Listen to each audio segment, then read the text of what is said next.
Everyone, आप सब कैसे हैं? आई होप आप बहुत अच्छे होंगे। मैं आपका जीएस मेंटर प्रकाश राज आपके अपने यूट्यूब चैनल जीएस अड्डा वीटीपीसी में आपका हार्दिक अभिनंदन करता हूं फ्रेंड। और डियर फ्रेंड्स, आज हम बात करने वाले हैं अपने general science important question series के नेक्स्ट पार्ट 45 की, जिसमें हम उन्हीं 20 इंपॉर्टेंट क्वेश्चंस के बारे में जानेंगे जो आपके लिए बहुत ही ज़्यादा इंपॉर्टेंट साबित होने वाले हैं और 100% आपके एग्ज़ाम में आने वाले हैं। तो डियर फ्रेंड्स, आप ज़्यादा से ज़्यादा लाइव आने की कोशिश करें, लाइव सेशन में जुड़े और इन क्वेश्चंस को लगाएं और अपने आप को परखें कि आप इनमें से कितनी क्वेश्चन के आंसर अटेम्प्ट कर पाते हैं। तो फ्रेंड्स, आज अपन बढ़ते हैं अपने इस पार्ट 45 के फर्स्ट क्वेश्चन की ओर। और आज अपना फर्स्ट क्वेश्चन है फ्रेंड कि डीएनए प्रारूप किसके द्वारा प्रस्तुत किया गया था। आपको बताना है फ्रेंड, जो डीएनए प्रारूप है वो किसके द्वारा प्रेजेंट किया गया था। तो फ्रेंड्स, का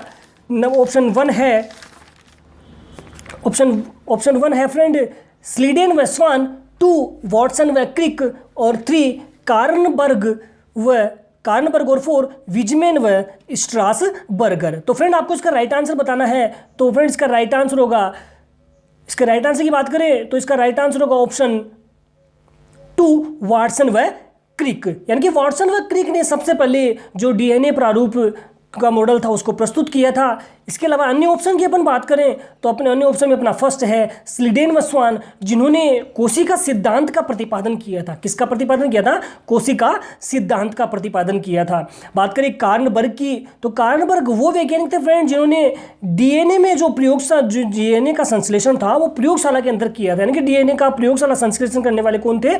कार्नबर्ग थे। ओके, बात करें विजमेन व स्ट्रासबर्गर की, तो इन्होंने अर्धसूत्री विभाजन की खोज की थी। यानी कि जो मियोसिस डिवीजन है उसके खोजकर्ता कौन है? विजमेन व स्ट्रासबर्गर हैं। ओके फ्रेंड, तो आई होप सो आप समझ पाए होंगे। बढ़ते हैं नेक्स्ट क्वेश्चन की ओर। और अपना नेक्स्ट क्वेश्चन है उत्तक जनन सिद्धांत को किसके द्वारा प्रतिपादित किया गया था। नंबर 1 नगेली द्वारा, 2 सिमर द्वारा, 3 हैंस्टीन द्वारा और 4 फास्टर द्वारा। तो आपको बताना है जो उत्तक जनन सिद्धांत है उसको किसके द्वारा प्रतिपादित किया था। तो इसका राइट आंसर जाने फ्रेंड, तो इसका राइट आंसर होगा ऑप्शन 3 हैंस्टीन द्वारा। यानी कि हैंस्टीन नामक वैज्ञानिक ने सबसे पहले उत्तक जनन सिद्धांत को प्रतिपादित किया था। बात करें नगेली की, तो नगेली इन्होंने 1958 में सबसे पहले जो जाइलम शब्द होता है उसका नामकरण किया था। यानी कि जाइलम शब्द को देने वाले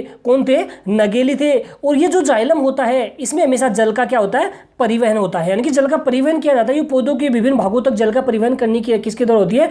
जाइलम उत्तक द्वारा होती है। ओके फ्रेंड, तो बात करें इसी तरह हैंस्टीन की, तो हैंस्टीन इन्होंने जो ये दिया था उत्तक जनन सिद्धांत, इसको हिस्टोजन सिद्धांत के नाम से भी जाना जाता है। और इन्होंने ये सिद्धांत 1868 में दिया था। Okay friend, I hope so आप समझ पाए होंगे। बढ़ते हैं नेक्स्ट क्वेश्चन की ओर। और अपना नेक्स्ट क्वेश्चन है तुलसी में किस प्रकार का पुष्पक्रम पाया जाता है। नंबर 1 कूट चक्रिक, 2 मुंडक, 3 कनिश और 4 स्थूल मंजरी। तो आपको बताना है जो तुलसी का पौधा होता है उसमें किस प्रकार का पुष्पक्रम पाया जाता है। तो फ्रेंड्स, इसका राइट आंसर की बात करें तो इसका राइट आंसर होगा ऑप्शन 3 कूट चक्रक होता है। यानी कि कूट चक्र पुष्पक्रम पाया जाता है तुलसी के अंदर। ओके, बात करें मुंडक की, तो मुंडक पुष्पक्रम पाया जाता है सूर्यमुखी के अंदर। और कनिष्क पुष्पक्रम पाया जाता है अड़ुषा के अंदर पाया जाता है। तो आई होप सो फ्रेंड आप समझ पाए होंगे। बढ़ते हैं नेक्स्ट क्वेश्चन की ओर।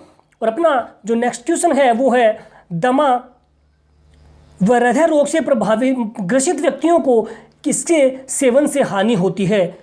कि उसे एक बार फिर से रिपीट कर रहा हूँ, जो दमा व हृदय रोग से ग्रसित व्यक्ति हैं उनको इनमें से किसके सेवन से हानि होती है। ऑप्शन 1 है कुनेन, 2 सर्पगंधा, 3 अफीम और 4 उपरोक्त सभी। तो आपको बताना है इनमें से जो दमा के यानी कि इनके सेवन से दमा व हृदय रोग से ग्रसित व्यक्ति को हानि होती है। तो इसका राइट आंसर होगा फ्रेंड ऑप्शन 4 उपरोक्त सभी।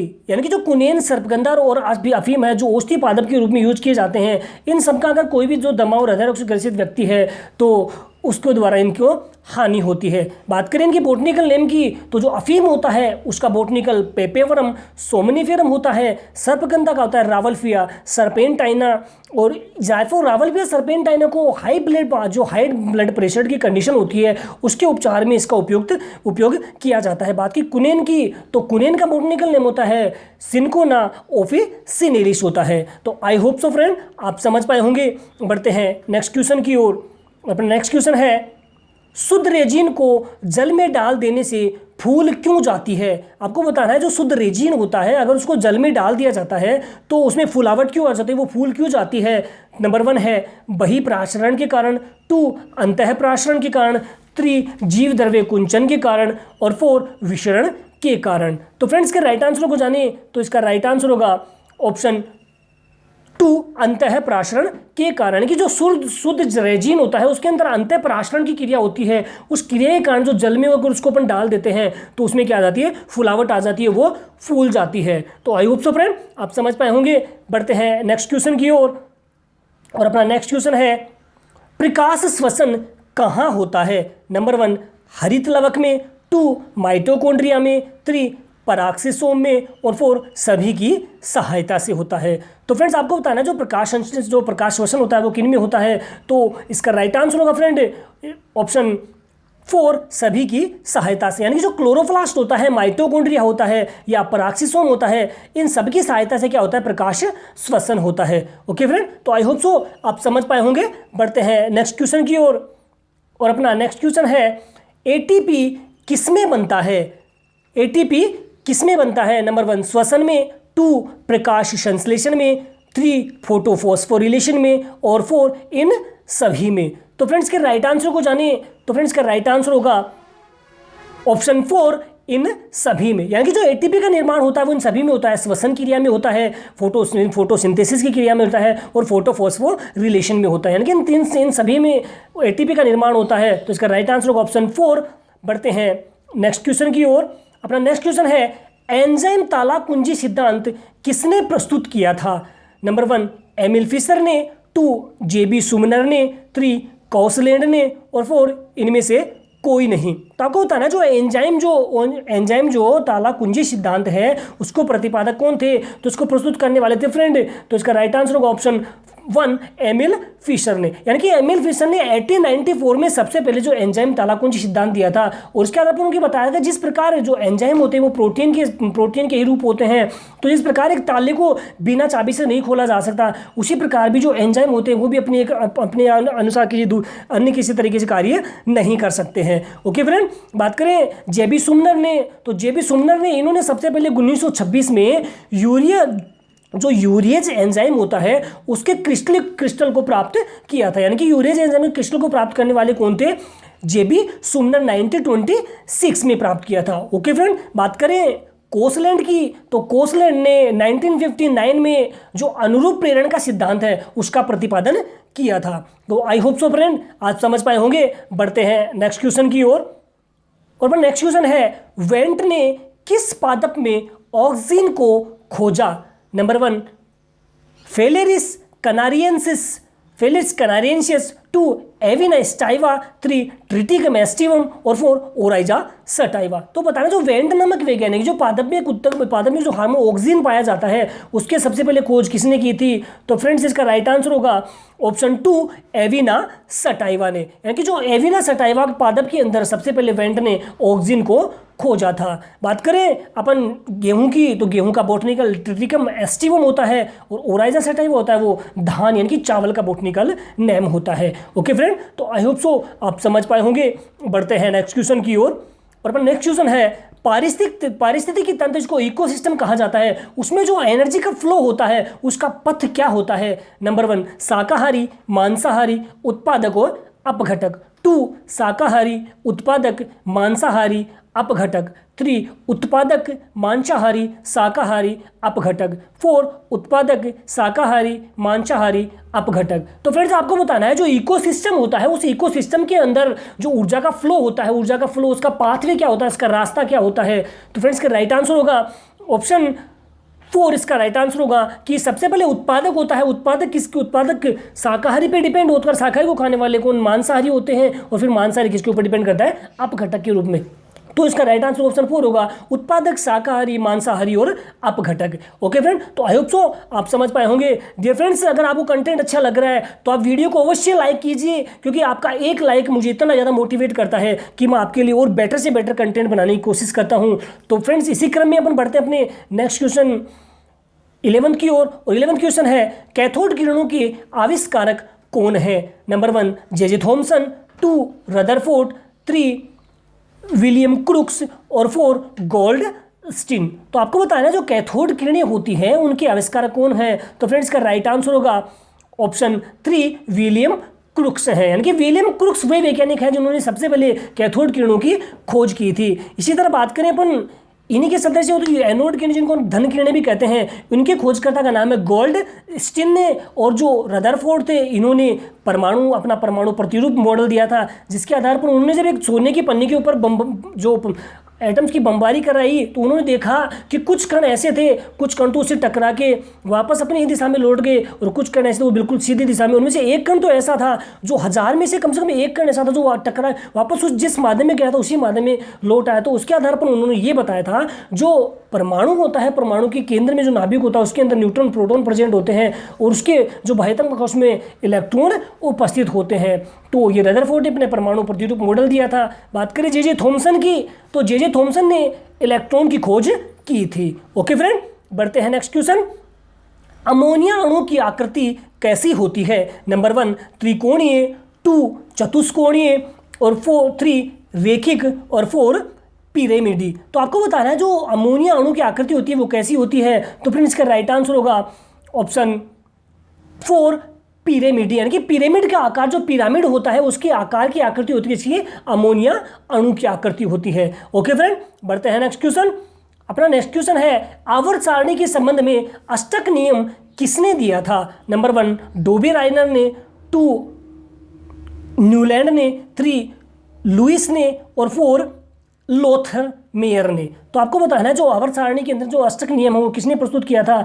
तो इसका राइट आंसर होगा फ्रेंड ऑप्शन 2 न्यूलैंड ने। यानी कि न्यूलैंड ने सबसे पहले अपना अष्टक नियम दिया था, और उसके आधार पर उन्होंने बताया था कि जो अष्टक नियम जो तत्व होते हैं उनमें जो पहला तत्व और जो अंतिम तत्व होता है वो उसका उन दोनों के बीच का माध्य होता है। ओके, डोबे राइनर ने अपना एक त्रिक नियम दिया था, और उसके आधार पर उन्होंने बताया था जो दो तत्व के जो 3 रूप होते हैं उनका बीच का मान उसका एक स्पष्ट मान होता है। ओके फ्रेंड, तो आई होप आप समझ पाए होंगे। बढ़ते हैं नेक्स्ट क्वेश्चन। नेक्स्ट क्वेश्चन है, निम्नलिखित में से किसके 1n विलियन की उच्चतम pH होगी? नंबर 1 एसिटिक अम्ल, 2 सोडियम कार्बोनेट, 3 सल्फ्यूरिक अम्ल और 4 सोडियम हाइड्रोक्साइड। तो आपको बताना है इनमें निम्न से किसके 1 विलियन की उच्चतम pH होगी? तो फ्रेंड्स इसका राइट आंसर होगा ऑप्शन 4 सोडियम हाइड्रोक्साइड। इसका केमिकल फॉर्मूला NaOH होता है, और उसकी 1n विलियन की उच्चतम pH होगी सोडियम हाइड्रोक्साइड की। ओके फ्रेंड, बात करें एसिडिक अम्ल की तो इसको सिरका भी कहा जाता है, और इसका केमिकल फॉर्मूला CH3COOH होता है। सोडियम कार्बोनेट की बात करें तो इसका फॉर्मूला Na2CO3 होता है, और सल्फ्यूरिक एसिड का फॉर्मूला होता है H2SO4 होता है। तो आई होप सो फ्रेंड आप समझ पाए होंगे। बढ़ते हैं नेक्स्ट क्वेश्चन की ओर, और अपना नेक्स्ट क्वेश्चन है, वायुमंडल में सूर्य से आने वाली पराबैंगनी किरणों को अवशोषित करने वाली गैस है? Number 1 nitrogen, 2 carbon dioxide, 3 oxygen और 4 ओजोन। तो आपको बताना है जो वायुमंडल में जो सूर्य से आने वाली पराबैंगनी अल्ट्रावायलेट रेज हैं उनसे कौन सी गैस अवशोषित की जाती है? तो इसका राइट आंसर कौन सी गैस अवशोषित करती है? तो फ्रेंड्स का राइट आंसर होगा ऑप्शन 4 ओजोन गैस, जिसका केमिकल फॉर्म O3 होता है। और ओजोन गैस एक ऐसी गैस होती है जो वायुमंडल में सूर्य से जो पराबैंगनी अल्ट्रावायलेट रेज हमारी धरती पर आती हैं तो उनको एब्जॉर्बेशन का कार्य कौन करती है? ओजोन गैस करती है। ओके फ्रेंड, तो आई होप सो आप समझ पाए होंगे। बढ़ते हैं नेक्स्ट क्वेश्चन की ओर। है निम्न तापी परीक्षण यानी कि क्रायो प्रिजर्वेशन किस ताप पर किया जाता है? Number 1 -20 degree Celsius, 2 -180 degree Celsius, 3 -40 degree Celsius और 4 -196 डिग्री सेल्सियस। तो फ्रेंड जो निम्न तापी परीक्षण है जिसको क्रायो प्रिजर्वेशन कहा जाता है वो किस टेम्परेचर पर होता है? तो फ्रेंड्स का राइट आंसर होगा ऑप्शन 4 -196 डिग्री सेल्सियस पर, यानी कि जो -196 डिग्री सेल्सियस है उसके ऊपर क्रायोप्रिजर्वेशन किया जाता है। ओके फ्रेंड, बढ़ते हैं नेक्स्ट क्वेश्चन। अपना नेक्स्ट क्वेश्चन है इलेक्ट्रॉन निम्न में से किसके समरूप है? नंबर 1 हाइड्रोजन परमाणु के, 2 अल्फा कणों के, 3 बीटा कणों के और 4 गामा कणों के। तो आपको बताना जो इलेक्ट्रॉन्स होते हैं वो किसके सदृश होते हैं, किसके समतुल्य होते हैं, किसके समरूप होते हैं। तो फ्रेंड्स का राइट आंसर होगा ऑप्शन 3 बीटा कणों के, यानी कि जो बीटा कण होते हैं 3 प्रकार के होते हैं, एक अल्फा, बीटा और गामा। तो जो गामा किरणें होते हैं उनके जो गामा पार्टिकल्स होते हैं उनके समरूप कौन होते हैं? इलेक्ट्रॉन होते हैं। ओके फ्रेंड, बढ़ते हैं नेक्स्ट क्वेश्चन। अपना नेक्स्ट क्वेश्चन है 1 ग्राम बर्फ द्वारा 0 डिग्री सेल्सियस ताप पर किया गया यांत्रिक कार्य कितना होगा? आपको बताना है जो 1 ग्राम बर्फ होती है उसके ऊपर अगर 0 डिग्री सेल्सियस ताप पर कार्य किया जाता है तो वो यांत्रिक कार्य कितना होगा? तो फ्रेंड्स इसका राइट आंसर होगा ऑप्शन 3 336 जूल होता है। जो 336 जूल होता है ये कार्य किया जाता है किसके ऊपर? 1 ग्राम बर्फ के ऊपर। कहने का मतलब जो बर्फ की जो गुप्त ऊष्मा होती है उसका मान 80 कैलोरी होता है, और जब 80 कैलोरी को अपन इसकी 1 कैलोरी पे होता है 4.2 जूल होता है। जब इन दोनों को आपस में अपन मल्टीप्लाई करेंगे 80 जूल को अपन 80 कैलोरी को अपन किसके साथ में 4.2 जूल के साथ में मल्टीप्लाई करेंगे तो इसका राइट आंसर होगा 336 जूल होगा। ओके फ्रेंड, तो आई होप सो आप समझ पाए होंगे। बढ़ते हैं नेक्स्ट क्वेश्चन की ओर, और अपन नेक्स्ट क्वेश्चन है एक परमाणु द्रव्यमान इकाई को पूर्ण रूप से ऊर्जा में परिवर्तित करने पर कितनी ऊर्जा विमुक्त होगी? Number 1 931 electron volt, 2 931 M electron volt और 3 931 × 10⁸ इलेक्ट्रॉन वोल्ट और 4 इनमें से कोई नहीं। तो फ्रेंड्स आपको बताना है जो एक परमाणु द्रव्यमान इकाई होती है उसके पूर्ण रूप से ऊर्जा परिवर्तन में कितनी ऊर्जा विमुक्त होगी। तो इसका राइट आंसर होगा ऑप्शन 2 931 एम इलेक्ट्रॉन वोल्ट होती है। ओके फ्रेंड, बढ़ते हैं नेक्स्ट क्वेश्चन, और अपना नेक्स्ट क्वेश्चन है एक इलेक्ट्रॉन एक वृत्ताकार पथ या लूप में प्रति सेकंड 6 × 10⁻15 चक्कर लगाता है तो लूप में कितनी धारा प्रवाहित होगी? Number 1 0.96 milli ampere, 2 0.96 micro ampere और 3 28.5 एम्पियर और 4 कोई नहीं। तो फ्रेंड्स इसका राइट आंसर की बात करें तो इसका राइट आंसर होगा ऑप्शन 1 0.96 मिली एम्पियर होता है। कहने का मतलब जो विद्युत धारा होती है तो विद्युत धारा होती है किसी भी प्रति सेकंड में प्रवाहित आवेश प्रवाह की दर क्या कहलाती है? विद्युत धारा कहलाती है। तो जो इसके आवेश का मान होता है वो होता है 1.6 × 10⁻, जो 1.6 × 10⁻⁻19 होता है। जब उसको अपन उसके 1 सेकंड पर चक्कर जिसका मान है 6 × 10⁻15 से गुना करेंगे तो इसका मान होगा 9.6 × 10⁻⁻4 एम्पियर, और जब उसको अपन मिली एम्पियर में चेंज करते हैं तो इसका राइट आंसर होगा 0.96 मिली एम्पियर। ओके फ्रेंड, तो आई होप सो आप समझ पाए होंगे। बढ़ते हैं नेक्स्ट क्वेश्चन की ओर। तो धन्यवाद फ्रेंड्स। तो दोस्तों कैसा लगा आपको ये वीडियो? क्या वाकई में आपको लगता है वीडियो आपके किसी फैमिली मेंबर या किसी भी आपके फ्रेंड्स जो कंपटीशन एग्जाम की प्रिपरेशन कर रहे हैं उनके लिए बहुत ही ज़्यादा हेल्पफुल साबित हो सकता है? तो आप इसे अपनी ज़्यादा से ज़्यादा सोशल मीडिया ग्रुप में शेयर कीजिए। अब इससे इतना सा होगा कहीं ना कहीं आपके फ्रेंड को अच्छा लगेगा, वो आपको थैंक्स कहेंगे और मेरा भी एक जो छोटा सा मैसेज है वो उन तक पहुँच पाएगा। तो दोस्तों कैसा लगा आपको वीडियो आप मुझे कमेंट बॉक्स में मैसेज करके अवश्य बताएं, जिससे आप मुझे बहुत ही ज़्यादा अच्छा लगेगा। और साथ में जो जितने भी न्यू स्टूडेंट हैं वो चैनल को अवश्य सब्सक्राइब करें, जिससे आपके एक सब्सक्राइब से मुझे इतनी खुशी मिलती है कि मैं आपके लिए बहुत अच्छा कुछ करने की कोशिश करता हूँ। तो फ्रेंड्स आज के लिए इतना ही। जय हिंद, जय भारत।